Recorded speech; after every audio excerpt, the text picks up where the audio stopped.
Pakikipagtulungan sa mga lokal na komunidad upang mapigilan at mabawasan ang epekto ng mga panganib dulot ng climate change. Ating pag-uusapan kasama si Climate Change Task Force Commandant Retired Brigadier General Gerardo Zamudio.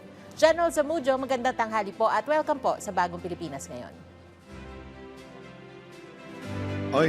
Magandang hapon ho, Director Shirley at Joshua. Magandang hapon sa ating mga tagapagsubaybay. General, sa patuloy po na paglala ng epekto ng climate change tulad ng mas malalakas na bagyo, pagbaha at yun pong matinding init, ano po ang nakikita ninyong pinakamalaking hamon sa paghahanda ng ating mga komunidad? Ang pinakamalaking hamon ay ang kakulangan po ng sapat na kaalaman at aktibong partisipasyon ng mga mamayan. Hindi lamang ito usapin ng pamahalaan kasi, kundi ito po ay sa paniniwala namin sa Climate Change Task Force ay responsibilidad ng bawat Pilipino. Kaya ang pangunahing layunin po ng Climate Change Task Force ay palakasin ang climate awareness, yung volunteerism at yung community action upang maging handa ang mga komunidad sa anumang epekto ng climate change.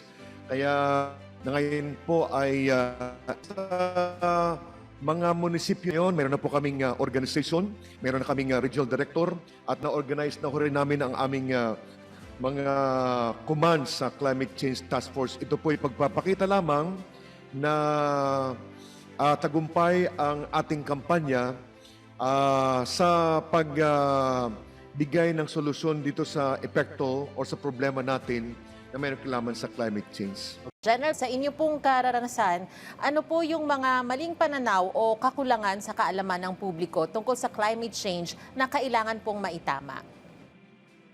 Alam mo kasi marami po ang naniniwala na ang climate change ay problema lamang ng mga scientifico o kaya ng ating pamahalaan. Pero po ang katotohanan mo talaga, nararamdaman na kasi natin na araw-araw ito sa iba't ibang anyo. So na mas malalakas na bagyo, matinding init at pagbaha.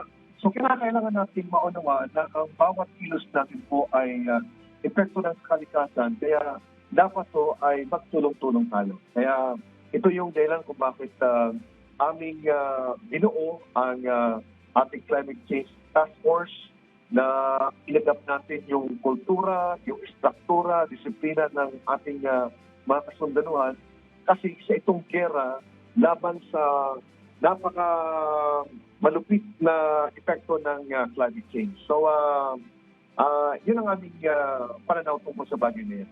Okay.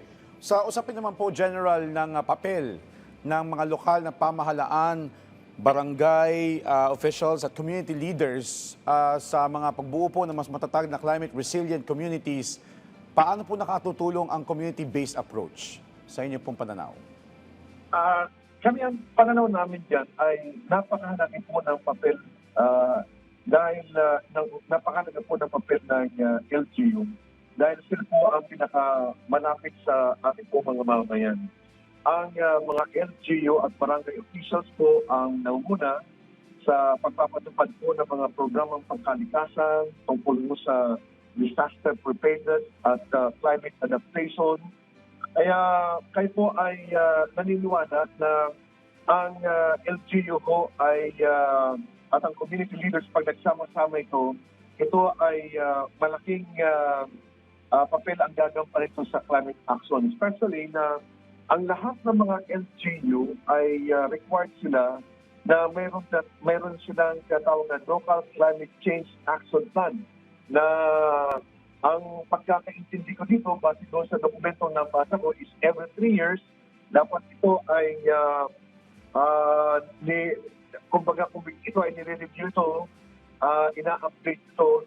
So doon kami papasok yung Climate Change Task Force kung saan namin pwedeng i-locate yung sarili namin doon sa mga programa, mga activities, mga ginagawa ng LGU, especially doon sa adaptation. Kasi sa ngayon, napapansin natin na may mga LGU pa rin na traditional approach tungkol sa epekto ng climate change like yung mga binabaha. Ang ginagawa nila, ang namomonitor natin yung mga mayor ay yung hanggang doon, kumbaga reactive sila na pag mayroong nabaha, tutulungan, i-evacuate, pero dapat maging proactive. Kung alam natin na yung lugar na yon ay palagi nang binabaha at malaki nang ginagastos ng gobyerno, so kami sa Climate Change Task Force ay taga-remind kami na baka pwede ho, mayor or governor, na tayo pa maghanap na ho tayo ng relocation site, tanggalin na natin po din kasi malaki ang gastos nila. So ito yung mga bagay na nakikita natin na partnership with LGU, Joshua. Sir, sa panahon po ngayon na may mga bagong teknolohiya at datos tungkol sa panahon at hazard mapping, paano po natin magagamit ang science-based information para mas maging handa ang mga komunidad? Si Commissioner Albert de la Cruz na siya po nag-create itong ating climate change task force ay yun yung kanyang paniniwala na mahalaga po ang paggamit ng hazards maps, yung mga weather forecast, yung early warning system at iba pang scientific information upang makagawa po ng mga tamang desisyon. No? At ang layunin natin ay gawing mas accessible sa magitan po ng aming organization kasi kami plano namin magkaroon ng memorandum of agreement or understanding sa mga ahensya ng gobyerno na mayroong hawak nitong mga data na ito. So ang layunin namin ay gawing mas accessible at mas madaling maintindihan po ng mga komunidad ang mga impormasyong ito upang magamit nila sa kanilang paghahanda. At nandiyan ho kami sa ngayon, nagkakandak na ho kami ng mga capacitation training sa mga official po namin and hopefully by fourth or first quarter of 2027 ay makikita na kami na ay very active na kami sa pagbibigay ng mga karagdagang impormasyon na ito ay sa language ng mga taong mauunawaan ng mga kabayan po natin sa isang komunidad, Director Stern. Okay. General, kumustahin ko lang po yung nabanggit ninyo na ilang mga komunidad o mga lokal na pamahalaan na reactive na kung kailan may baha, ay sakalang sila kikilos.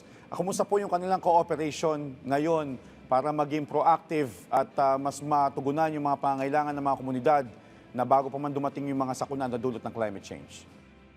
Actually, ay happy naman kami i-report na karamihan po sa mga local government officials po namin na kausap ay very supportive naman po sa Climate Change Task Force.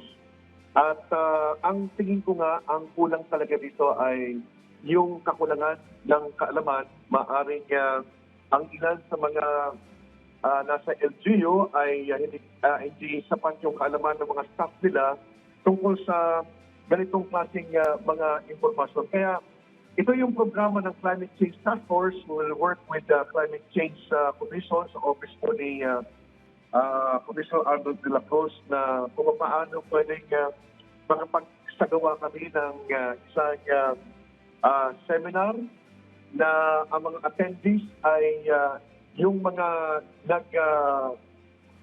naghahanda itong local climate change action plan para kung mayroon man silang kaalaman na ay ma-upgrade, ma-update sa mga nangyayari ngayon sa ating kapaligiran, Joshua. Okay, well, that's good to hear po. Pero may mga lugar po ba kayong nakikita na nangangailangan na mas maagarang intervention dahil sa mataas na climate risk? At from your perspective po, General, ano po ang dapat gawin ng mga lugar na ito? Maliban po dun sa pagdadagdag ng kaalaman. Ito yung mga nasa shoreline at saka ito yung mga, karamihan talaga na nasa shoreline kasi nakaka-alarma, Joshua, yung ating sea level rise. Kung titingnan ninyo, halos doble yung sea level rise natin sa Pilipinas. Kaya ito ay ramdam ito sa mga lugar na kung saan malapit sa mga pangpang ng dagat. So itong mga lugar na ito ang dapat tingnan ng ating mga mayor, ng ating mga local officials, kung paano sila pwedeng hanapan ng mga lugar na kahit na bumaha, ay hindi sila maapektuhan. Kasi pag hindi natin ginawa yan, Ang mangyayari po niyan ay malaking gastos sa gobyerno. Itong parte ng Bulacan, nakikita natin yan. So dapat mayroon tayong strategy na natin pwedeng i-relocate yung mga tao na every now and then, every time na magkaroon ng malakas na ulan ay babahain at nagiging problema ng ating pamahalaan. At kung i-compute po yung ginagastos ng gobyerno ng Pindones, baka sapat na yun para magkaroon lang tayo ng relocation. Ang tingin ko is baka i-recognize natin yun. Yung mga ganong klaseng mga solusyon na Joshua, kailan, alam mo, yung tao ay mayroong mga perception na ito ayaw bigyan ng aksyon kasi maaring may mga kumikita doon sa ganong klaseng response ng ating mga LGU. But ayaw isipin yan.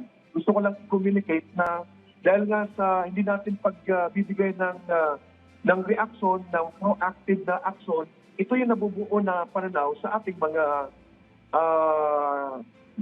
taong nakakaalam at nakakaunawa sa problema ito, Joshua. General, mensahe nyo na lang po sa mga Pilipino tungkol po sa kahalagahan ng pakikilahok ng bawat isa para labanan ang climate hazards. Okay, ang climate change po ay isa sa pinakamalaking hamon po ng ating panahon.